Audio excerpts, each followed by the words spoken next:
Hello hi नमस्कार। मैं आपका सूरज सर स्वागत करता हूं आज की सेशन में। क्या आपको भी लगता है कि एनआईएस में पास होने के लिए इतने मार्क्स चाहिए, या आपने कहीं देखा है कि इतने नहीं लाओगे तो फेल हो जाओगे, या मेरा थंबनेल आपने देखा कि एनआईएस पासिंग क्राइटेरिया इतना नहीं आया तो फेल?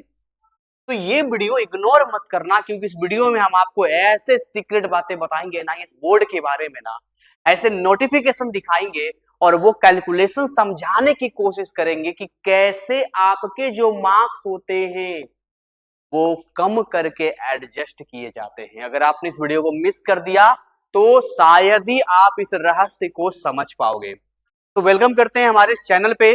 अगर आप नए हैं तो चैनल को सब्सक्राइब करना ना भूलें, और कोई भी हेल्प एंड सपोर्ट आपको चाहिए, एडमिशन, क्लासेस, डाउट, कुछ भी, नंबर डिस्क्रिप्शन में दिया है, वहां पे जाके संपर्क कीजिए। और बहुत सारे लिंक दिए हैं, जैसे टेलीग्राम चैनल का लिंक दिया है, अलग अलग कोर्सेज का लिंक दिया है, और इस चैनल पे लगातार डाउट सेशन आता है जिनमें जुड़कर आप अपने डाउट को फ्री ऑफ कॉस्ट पूछ सकते हैं। तो आते हैं आज की इस टॉपिक पे। एक नोटिफिकेशन आपको दिखाना चाहेंगे, एक ऐसा नोटिफिकेशन जो एनआईएस बोर्ड ने ही दिया है, और उस नोटिफिकेशन में कुछ एक पार्ट को केवल मैं दिखा रहा हूं, जिसमें मैं आपको ये समझाने की कोशिश करूंगा कि आखिर कैसे एक्युमुलेशन होता है अपने मार्क्स का। तो रेडी हैं आप लोग? चलिए, और इसके अलावा कोई भी डाउट आता है कमेंट में बता दीजिएगा, ताकि नेक्स्ट किस टॉपिक पे आपको वीडियो चाहिए या कौन सा बात आपको समझ में नहीं आ रहा है, पूरी हेल्प करेंगे। तो सबसे पहले तो हम ये देखते हैं कि हमारे पास में कुछ ऐसे सब्जेक्ट होते हैं जो विदाउट प्रैक्टिकल होते हैं, जैसे कि अब हिंदी है, इंग्लिश है, बहुत सारे ऐसे सब्जेक्ट है, मैथमेटिक्स है। तो ऐसे सब्जेक्ट जिनमें कोई प्रैक्टिकल नहीं होता है, उनका जो आपका थ्योरी पेपर होता है वो 80 मार्क्स का होता है। यानी जो 80 मार्क्स का पेपर है वो 80 नंबर का आपका जाएगा। 20 नंबर यहाँ पर आप ध्यान से देखेंगे तो आपका इंटरनल चला जाएगा, मींस वॉट कि आपका टीएमए के मार्क्स यहाँ पर आ गए। और 80 और 20 को जब हम यहाँ पर ऐड ऑन करेंगे तो ये 100 कंप्लीट हो जाएगा। तो भाई ये बात रही यहाँ पर कि ये इतने इतने मार्क्स के पेपर होते हैं। फॉर एग्जाम्पल, अगर किसी का पेपर यहाँ पर थ्योरी 100 मार्क्स का भी रहेगा ना, तो उस 100 को 80 में कन्वर्ट कर दिया जाएगा। सो इन द सेंस हमारे दिमाग में ना बातें चलती है कि कैसे ये होता है सर, कैसे उसको कन्वर्ट कर दिया जाता है। बहुत सिंपल है, मान के चलिए कि 100 मार्क्स का पेपर था। अब 100 मार्क्स के पेपर में आपने कितना स्कोर किया, तो मान के चलिए आपने 50 स्कोर किया, यानी 50 नंबर आपने 100 में स्कोर किया है। इसका मतलब ये हुआ कि आपने यहाँ पर 50% रिजल्ट थ्योरी में लेकर आए हैं।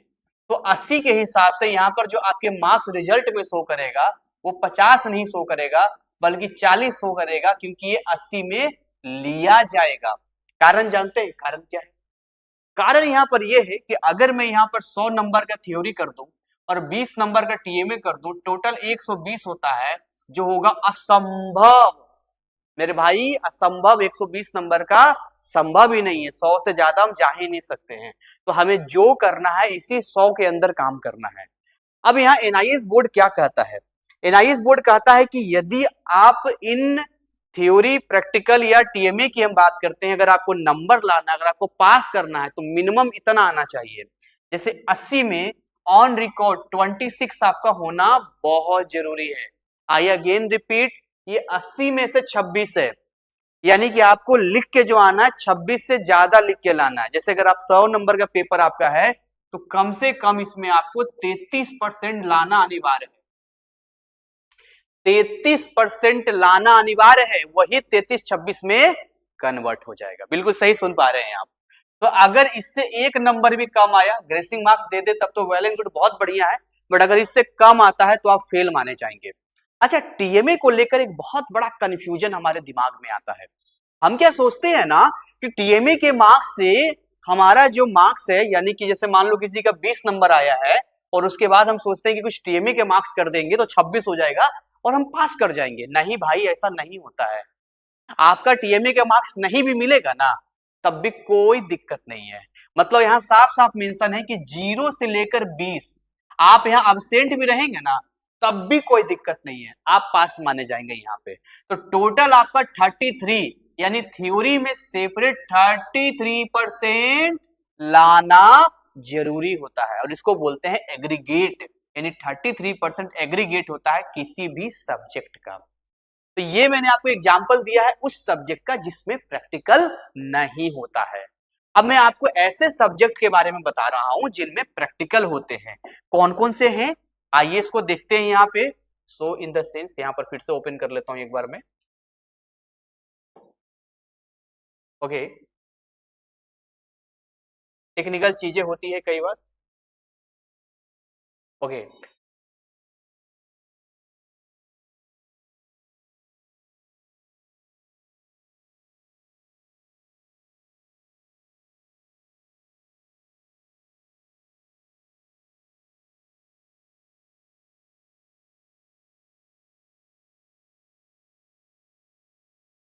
तो यहां पर हम बता रहे हैं उन सब्जेक्ट के बारे में जिनमें क्या होता है, प्रैक्टिकल होता है। तो प्रैक्टिकल वाले सब्जेक्ट है यहाँ पर ध्यान से देख लीजिएगा। इसके बाद फिर हम आगे एक एक करके और भी इसके अंदर जो दिशा निर्देश हैं, जो गाइडलाइंस हैं या जो बाकी चीजें हैं उनके बारे में भी हम आपको बताएंगे। तो यहाँ पर क्या है, जैसे मान लो आपका फिजिक्स है, आपका केमिस्ट्री है, बायोलॉजी है, ज्योग्राफी है, इन्वायरमेंटल साइंस है, मास कम्युनिकेशन है, होम साइंस है, इंफॉर्मेशन साइंस है या अदर प्रैक्टिकल रिलेटेड कोई भी सब्जेक्ट आपका है, तो कहानी क्या कहती है और कैसे एक्यूमुलेशन पे काम करते हैं, इसको मैं थोड़ा नीचे कर देता हूं ताकि आप इस चीज को सही तरीके से समझ पाए। तो डियर स्टूडेंट्स, यहाँ पर आपको ये समझना है कि अब यहाँ पर मान लेते हैं फिजिक्स का पेपर आपने दिया। तो जी फिजिक्स का पेपर जो आपने दिया है उसका जो थ्योरी होता है वो कितने मार्क्स का होता है, 80 मार्क्स का होता है। ये होता है थ्योरी, टी मतलब थ्योरी। आपके हाथ में जो पेपर मिलेगा ना वो 80 नंबर का होगा, लेकिन उस 80 को हम इक्विवेलेंट कर देंगे 64 के। आप कहेंगे सर ये 80 को हमने 64 के क्यों इक्विवेलेंट किया है, कारण इसके पीछे। अब इसके पीछे मैं कारण बताऊंगा। मान लेते हैं टीएमए आपका 20 नंबर का, कितना, टीएमए अपने 20 मार्क्स का है, लेकिन ये 20 आपको कन्वर्ट कर दिया जाएगा 16 में। क्या आप बात कर रहे हैं सर, मतलब 20 नंबर का टीएमए 16 नंबर मिलेगा? नहीं, 20 नंबर में परसेंटेज निकाला जाएगा कि अगर मान लो 20 में किसी का 18 आ रहा है, मतलब 90% स्कोर किया है, तो उसको फिर 16 का 90% निकाला जाएगा, वो जो भी नंबर आ सकता है। उसी तरीके से अगर मान के चलते हैं थ्योरी में 40 लेकर आता है तो उसके रिजल्ट में 40 नंबर शो नहीं करेगा, उसके रिजल्ट में 32 शो करेगा, यानी 64 का आधा माना जाएगा। क्योंकि अगर आप 64 और 16 को ऐड करेंगे तो देखिए ये क्या बन गया, ये बन गया 80। क्या बन गया, 80 बन गया। लेकिन जो प्रैक्टिकल के मार्क्स होते हैं उनमें कोई छेड़छाड़ नहीं किया जाता है। प्रैक्टिकल अगर 20 का है तो 20 का ही रहेगा। तो ये था मार्क्स का एडजस्टमेंट, एक्यूमुलेट करने का तरीका। Now the next question is कि अब इनमें मिनिमम परसेंटेज कितने होने चाहिए। बहुत लॉजिकल और सिंपल तरीके से बताता हूं कि आप यहां पर सबका 33% निकाल लो। जैसे इसका निकाल लो 33%, उसी तरीके से इसका निकाल लो 33%। और टीएमए का कोई ऐसा रूल नहीं है कि आपको टीएमए में 33% लाना है। अगर जीरो भी आता है तब भी आपके पास या फेल पे कोई सवाल नहीं खड़ा किया जाएगा। हाँ, अगर नंबर आ जाते हैं तो परसेंटेज आपका बढ़ जाएगा, राइट। और अगर एब्सेंट है तो फिर आपका वो नंबर चला गया यहाँ पे।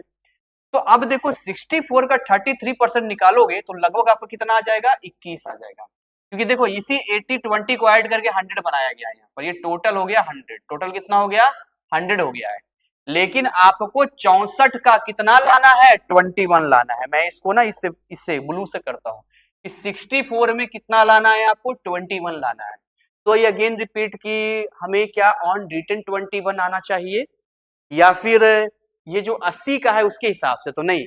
अगर आप सही सही आंसर्स की बात करते हैं, जो कॉपी में सही होना चाहिए, जो कॉपी में नंबर आपको दिया जाएगा वो आपका 80 का 33% होना चाहिए, जो मुझे लगता है कि लगभग 26 नंबर होता है।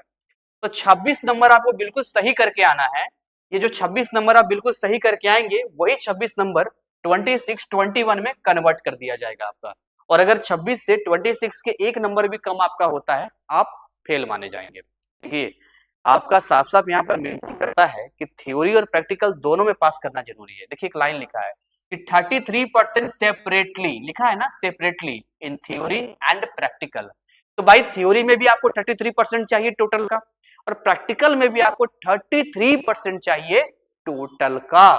सो ऐसे कंडीशन में ये पूरा का पूरा कॉन्सेप्ट हमारा क्लियर है कि अपना अगर 26 लेके आएंगे तो यही 26 21 बन जाएगा। प्रैक्टिकल का 33% जो हो गया 7 नंबर हो गया। तो एनी हाउ 7 नंबर आपको प्रैक्टिकल में आना चाहिए। अगर प्रैक्टिकल का फाइल आपने सबमिट किया है, प्रैक्टिकल का जो भी आपने एग्जाम दिया है और गलती से 6 नंबर आ गया तो प्रैक्टिकल में फेल। और थ्योरी और प्रैक्टिकल किसी में भी आप फेल हो गए ना तो उस सब्जेक्ट में ओवरऑल फेल माने जाएंगे, फिर आपको नेक्स्ट एग्जाम देना पड़ेगा। ठीक, सो नेक्स्ट हम बात करते हैं यहाँ पे। अब देखो 21 और 7 को ऐड करेंगे तो आप देखोगे इसका जो आउटपुट आपको निकल के आएगा, उस आउटपुट में ये 33% का एक एग्रीगेशन हम लोग लेकर आते हैं। इस एग्रीगेशन पे हम लोग काम करते हैं यहाँ पे, राइट। आगे हम बात करते हैं नेक्स्ट, यहाँ पे हम नेक्स्ट यहाँ पर बात करेंगे। तो अब 33% एग्रीगेट यहाँ पर भी लिखा हुआ है यहाँ पे। और कुछ और सब्जेक्ट की हम बात कर लेते हैं, जैसे कि अगर हम पेंटिंग की बात कर लेते हैं तो पेंटिंग का जो टोटल पेपर होता है उसमें प्रैक्टिकल 70 मार्क्स का होता है। कितना? 70 मार्क्स का प्रैक्टिकल होता है आपका, और 30 मार्क्स का आपका थ्योरी एग्जाम होता है। उस 30 को 24 में कन्वर्ट कर दिया जाता है। ये 30 जो है ना 24 में कन्वर्ट हो जाता है। मीन्स व्हाट, अगर 30 में कोई 15 लाता है तो 15 रिजल्ट पे शो नहीं करेगा, 24 के अकॉर्डिंग 12 शो करेगा, 12 शो करेगा। और इन द सेंस यहाँ पर सेम चीज कि आपका जो असाइनमेंट के मार्क्स होते हैं, टीएमए के जो मार्क्स होते हैं यहाँ पे, जो अभी आपके 10 नंबर के आसपास का है वो 6 नंबर में कन्वर्ट कर दिया जाएगा। आई थिंक सो, मुझे जहां तक है 10 नंबर ही होता होगा, तो 6 में कन्वर्ट हो जाता है। और पूरा अगर ओवरऑल आप करेंगे यहाँ पे तो 24 और 6 30 और 30 और 70 यहाँ पे डन हो गई आपके, यहाँ पर है ना, कंप्लीट हो गया यहाँ पे। So now the question is कि मिनिमम कितना आना चाहिए। तो मिनिमम निकालना बहुत ही आसान है। मिनिमम के लिए क्या करना है आपको, मिनिमम के लिए यहाँ पर 33% निकालना है। तो इसका निकालिए 33% और इसका निकालिए 33%। तो पेंटिंग एक ऐसा सब्जेक्ट होता है जिसमें प्रैक्टिकल काफी ज्यादा नंबर का होता है, तो यहाँ मार्क्स और परसेंटेज काफी इंप्रूव हो जाता है रिजल्ट में। तो 24 का 33% निकालेंगे तो 8 हो गया यहाँ पर, 8 नंबर एनी हाउ आपके रिजल्ट में आना चाहिए। यानी कि आप अगर 10 सही करके आएंगे ना 10 नंबर का, तब भी वो 8 नंबर आपको वहां पर रिजल्ट में रिफ्लेक्ट करेगा। और इन द सेंस सेम की 70 नंबर का है तो 33% अगर हमें चाहिए तो लगभग 23 नंबर आपको मिनिमम चाहिए प्रैक्टिकल में पास होने के लिए। अगर इससे कम एक नंबर भी होता तो प्रैक्टिकल में फेल माने जाएंगे। अगेन सेम रूल, टीएमए के लिए कोई ऐसा प्रावधान नहीं है कि टीएमए में फुल मार्क्स होना चाहिए। अगर 0 भी रहता है तब भी कोई दिक्कत नहीं है, बट टीएमए का मार्क्स क्या करता है, आपके परसेंटेज को इंप्रूव कर देता है, आपके परसेंटेज को बढ़ा देता है। इसलिए टीएमए के मार्क्स रखना बहुत जरूरी है। और ये अगेन 33% की जो कहानी है अपनी पूरी हो जाती है। आइए आगे बात करते हैं। यहाँ पर नेक्स्ट यहाँ पर हम देखेंगे आपका डेटा एंट्री ऑपरेशन होता है। अब डेटा एंट्री ऑपरेशन की कहानी ऐसी है कि ये जो पोर्शन है ना अपना डेटा एंट्री वाला, इसमें ध्यान से देखिएगा तो आपको पता चलेगा कि आपका जो थ्योरी होता है वो 40 मार्क्स का होता है, लेकिन आपका जो आउटपुट निकलता है वो 32 में निकलता है। कारण इसके पीछे 32 में निकलने का, क्योंकि आपका जो 10 नंबर का टीएमए है वो आपके 8 नंबर में कर दिया जाता है। तो 32 और 8 अगर आप इसको ऐड करेंगे तो ये 40 हो जाएगा, ठीक है। और 60 नंबर क्या हो गया, प्रैक्टिकल हो गया यहाँ पे। तो 60 और 40 आपका 100 कंप्लीट हो गया। तो बहुत ज्यादा आपको दिमाग लगाने की जरूरत नहीं है, आपको बस अपने एग्जाम में अच्छा करके आना है और कम के बारे में तो सोचना ही नहीं है। अगर आप हमारे कोर्सेस में आते हैं, हमारे बैचेज को ज्वाइन करते हैं, बेस्ट एंड बेस्ट फैकल्टीज हमारे बीच में है, तो मुझे ऐसा लगता है कि आपको इस बारे में सोचने की जरूरत ही नहीं पड़ेगी अगर आप सही तरीके से पढ़ते हैं तो यहाँ पर साफ साफ लिखा हुआ है कि कम से कम 32 में 11 नंबर आना चाहिए, यहाँ पे 33%। आपका 60 में 20 आना चाहिए, तभी 33% होगा यहाँ पे, तभी जाके आप आगे काम कर पाएंगे, राइट। अच्छा आगे हम बात करते हैं, यहाँ पर एक कंप्यूटर साइंस भी हमारे बीच में है। कंप्यूटर साइंस की कहानी ध्यान से सुनिएगा। कंप्यूटर साइंस में कलर में चेंज कर देता हूं यहाँ पे, चलिए सबको हटा ही देता हूं मैं। तो कंप्यूटर साइंस में क्या है कि 40 नंबर का यहाँ पर आपका प्रैक्टिकल है, तो कितना बचा, 60 नंबर बचा। अब 60 नंबर में क्या होता है कि यहाँ पे आपका जो 60 है वो कन्वर्ट हो जाता है 48 में। तो कितना हो गया, ये 60 ये हो गया, 40 ये आपका हो गया। और जो टीएमए होते हैं ना, उस टीएमए को 12 में कन्वर्ट कर दिया जाता है। और अगेन रिपीट हम करना चाहेंगे कि 33% की जो क्राइटेरिया है उसको आपको फॉलो करना है। 48 का 33% 16 लाना अनिवार्य है, 40 का 33% 13 लाना अनिवार्य है, और सेम आप टीएमए में एब्सेंट भी रहते हैं तो चलेगा, यानी कि 33% आते ही आप पास हो जाते हैं। तो देखा आपने कितनी बारीकी से मैं आपको बता रहा हूँ। फिजिकल एजुकेशन में भी देखिए ध्यान से 30 नंबर का प्रैक्टिकल होता है, तो 30 नंबर का प्रैक्टिकल है तो बचा 70 नंबर। अब 70 में ध्यान से देखेंगे ना तो इस 70 को कन्वर्ट कर दिया गया है 56 में, टीएमए को भी 14 में कन्वर्ट कर दिया गया है। और अगर 33% की अगर मैं कहानी निकालने के लिए आऊं तो 56 का 33% 19 लाना अनिवार्य है और 13 का 10 लाना अनिवार्य है। और इस तरीके से साफ साफ मेंशन है यहाँ पे कि 33% सेपरेट चाहिए आपका थ्योरी और प्रैक्टिकल में, 33% एग्रीगेट होना चाहिए किसी भी सब्जेक्ट में, और एबी का मतलब अब्सेंट होता है। तो ये पूरा का पूरा मैंने आपको समझाने की कोशिश किया है एक्चुअली में एनआईएस बोर्ड में मार्क्स का एक्युमुलेशन कैसे होता है। अगर आप अभी भी किसी डाउट में हैं या आपको अभी भी लगता है कि आप अपने सब्जेक्ट को लेकर कंफ्यूज हो रहे हैं, मैं कुछ नंबर आपको देता हूं 9643480201। आप हमें इस पे व्हाट्सअप कर सकते हैं, या 7982449432। किसी प्रकार का भी आपको हेल्प चाहिए, चाहे एडमिशन लेना हो या ऑनलाइन क्लासेस में जुड़ना हो या फिर कोई पीडीएफ या कंटेंट आपको चाहिए या नॉर्मल बिना 1 रुपए खर्च किए कोई डाउट पूछना हो, आप हमें यहाँ व्हाट्सअप कर सकते हैं।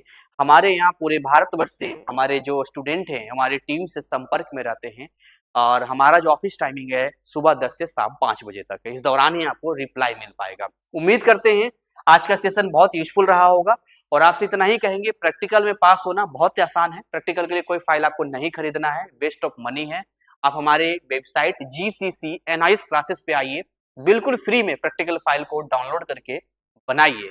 टीएमए के लिए कोई एक्स्ट्रा पैसा किसी को नहीं देना है, बिल्कुल फ्री में हर सेशन में टीएमए आपको दे देते हैं। अपडेट चैनल पे आते रहता है। मुख्य रूप से जो तैयारी होती है आपकी वो थ्योरी एग्जाम की होती है। एज ए टीचर मेरे इतने सारे ब्रांचेज हैं और इतने सारे ऑफलाइन क्लासेस चलते हैं, एक बार में 500 बच्चों की भीड़ होती है, हजारों बच्चों के क्लासेस होते हैं, इतने सारे टीचर्स हैं। तो ऑफलाइन ऑनलाइन का जो मेरा अनुभव कहता है कि प्रैक्टिकल एग्जाम में कोई भी तैयारी नहीं करता है, सारी की सारी तैयारी जो 1 साल की जाती है वो थ्योरी एग्जाम के लिए की जाती है। अगर आपका भी सिलेबस अभी तक कंप्लीट नहीं हुआ है या आप अभी भी सोच ही रहे हैं कि कहां से पढ़ें क्या करें, तो आप अपना समय बर्बाद कर रहे हैं। बिना देर किए डिस्क्रिप्शन में जाइए, वहां जाने के बाद आपको ऑन डिमांड अक्टूबर अप्रैल अलग अलग एग्जाम के लिए अलग अलग कोर्सेस अवेलेबल हैं जो बहुत अफोर्डेबल है, जो मामूली से आप कर सकते हैं, मोबाइल रिचार्ज के बराबर है। और वहां पढ़कर आप अपने भविष्य को संवार सकते हैं, क्योंकि वक्त एक बार हाथ से चला गया तो वापस नहीं आएगा। इसी के साथ आज की सेशन को यहीं पर बाइंड अप करेंगे। मिलेंगे आपके नेक्स्ट अपडेट नेक्स्ट कंटेंट में। आप कौन से नेक्स्ट टॉपिक पे वीडियो चाहते हैं कमेंट में हमें बताएं। तब तक जय हिंद जय भारत।